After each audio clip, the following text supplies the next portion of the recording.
बेथ' जोबोद बाख्नायथावना नोलोबारि बर' फरायसा आफाद जि दख'रानि दैदेननायाव जि जोलुर बादायलायनाय जादों बेजों लोगोसे जिफोर गेलेग्राफोर दङ बिसोरखौ गोजौ थाखोआव लांनायनि बा बिसोरखौ गेलेहोनानै बिसोरनि टेलेन्टफोरखौ दिहुननायनि मोनसे खाबु होदों बे बाख्नायथावनाथार आरो बेबायदि नाजानायजोंसो जोंनि गामि ओनसोलनि जेफोर गेलेग्राफोर दङ बिसोरो बेबायदि बादायलायनायाव बाहागो लानानै गोजौ थाखोसिम आवगायलांनो हागोन आरो बेबायदि एबसुआ खाबु होदों बेखायनो बिथांमोननि खामानिया एसे बाख्नायथावनाथार आरो आं आसा खालामदों बेबायदि गेलेनाय बादायलायनायनि गेजेरजों जोंनि बर' हारिया बा बे ओनसोलनि जि गामिफोर दङ बिसोरनि गेजेराव खौसेथियाबो फैयो आरो बिदिनो अनलायनायाबो फैयो आरो बेबायदिनो जोंनि हारि दानायाव आबसुआ जे इयुन फारसे गेरेमसा हारि दानो हागोन बेबायदि जे हाबाफारि लादों बेफोरनिफ्रायनो जोङो एसे माबाखौ आसा खालामनो हायो बेबायदि जोंनि बर' हारिनि जौगाखांनायनि जि सिमां बेखौ जों नुनो हायो बे गामियारि जोलुर बादायलायनायनिफ्राय माखासे गेलेगिरिफोरखौ सायख'नो हानाय माबाफोर थागोन नामा सायख'नो हायैनि खोथा गैया हागोन सायख'नो नोंथांमोना खालि ओरै खालामनांगोन जायफोरा अर्गेनाइज खालामदों बिथांमोना मोजां गेलेग्राफोरखौ जों जेलानाखि ट्रायल फाथिगोन उदालगुरि डिस्ट्रिक्ट स्पर्ट्स एस'सियेसनाव अब्ला बे ट्रायलाव नोंथांमोना फाथायबानो जाबाय आरो आंथ' नै बावैसो गोदानै सेक्रेटारि हिसाबै बेवहाय सायख'जाबाय उदालगुरि डिस्ट्रिक्ट स्पर्ट्स एस'सियेसननि आरो आंनि आखायावनो दङ दा बेफोरो बिबाना बेवहायनो नोंथांमोना जुदि बेवहाय नोंथांमोननि बे जिथु गेलेग्राफोर दङ बिथांमोनखौ जुदि बेवहाय दैथायहरोबा निस्सय जोङो ट्रायलाव बिथांमोनखौ खाबु होगोन आरो मोजां गेलेयोबा निस्सय जोंहा जिफोरनिखि सायख'गिरि दङ सेलेक्टर दङ बिसोरो सेलेक्ट खालामगोन आरो खालामब्लानो बिसोरो उदालगुरि जानानै गुबुन आसामनि गुबुन जायगायाव गेलेहैनो हागोन बेबायदि खाबुखौ होनाय जागोन आरो जों आसाम उदालगुरि डिस्ट्रिक्ट स्पर्ट्स एस'सियेसना गोबांसिन 105टा जोङो क्लाब कभार खालामो आरो बिनि गेजेरावनो नैबे नोलोबारि जि इउथ क्लाब दङ बेनिफ्रायबो बेवहाय बाहागो लाहैयो आरो आं बे ओनसोलनिफ्रायनो गासै गेलेग्राफोरा बे क्लाबाव थानानै गेलेयो आरो बिसोर बेवहाय गेलेहैयो आरो बेबायदिनो नोंथांमोननि ओनसोलनिफ्रायबो जोंनि DSAयाव बेबायदि फुटबल दा लिग जाबाय थादों बेवहाय गेलेहैदों आरो बिनि उनाव जोङो दायो जोंहा जिथुनाखि ए डिभिजनाथ' जोब्बाय दा सुपार डिभिजना सोलिगासिनो दङ आरो साननैसोनि उनाव जोङो बि डिभिजननि जे बे बादायलायनाय लिग बेखौबो जों खालामगोन आरो जोङो जन हिसाबै रानखादों रौता जन दङ आरो उदालगुरि जन दङ हरिसिंगा जन दङ आरो बिनिफ्राय माजबाद जन दङ जन मोनब्रैयाव जोङो बि ग्रुपनि लिगखौ फाथिनाय जायो आरो नोंथांमोननि जना बेवहाय रौता जनाव गोलैयो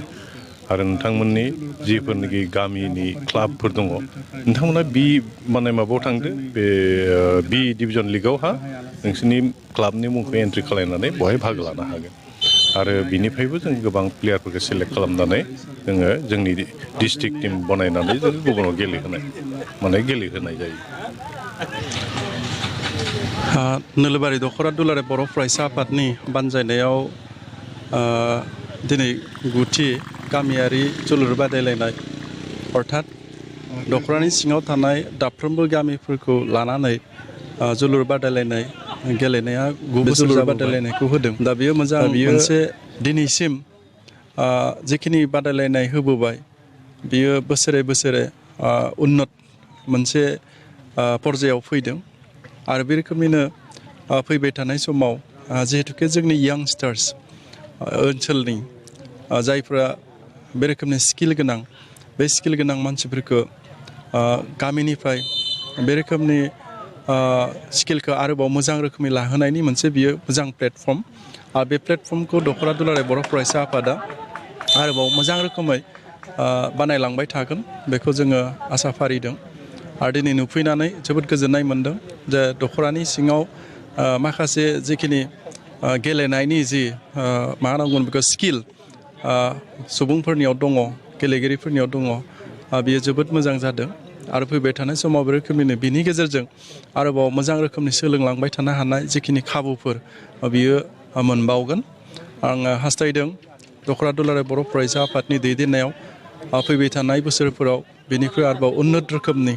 जा जोंनि ओनसोलाव गेलेनाय हाबाफारिया जालांगोन आं बेखिनिखौनो बेस्ट विजेस होबाय दख'रा दुलाराय बर' फरायसा आफादखौ आरो फैबाय थानाय समाव जोंनि ओनसोलनिफ्राय मोजां सासे प्लेयारफोरखौ बेनिफ्राय